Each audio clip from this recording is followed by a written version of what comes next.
আজ আমি বানাবো চিলি চিকেন।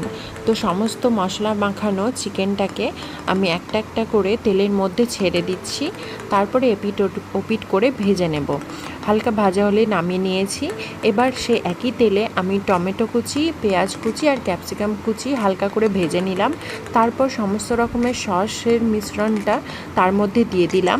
তারপরে তার মধ্যে আমি হালকা জল দিয়ে দিয়েছিলাম। তারপর চিকেনটা ছেড়ে দিয়েছি। তারপরে ঝোলটা শুকানোর জন্য আমি একটু কর্নফ্লাওয়ার গুলিয়ে দিয়ে নিয়েছি।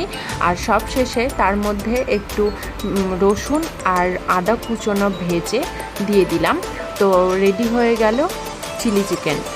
তারপরে এবার আমি বানাবো ফ্রাইড রাইস। তো প্রথমে রাইসটা নিয়ে নিলাম, তারপরে তার মধ্যে ভেজে রাখা সবজিগুলো দিয়ে দিলাম, কাজু কিশমিশ ঘি সমস্ত, চিনি লবণ দিয়ে সেটা আমি ভাপে বসিয়ে দিলাম। তো রেডি হয়ে গেছে চিলি চিকেন আর ফ্রাইড রাইস।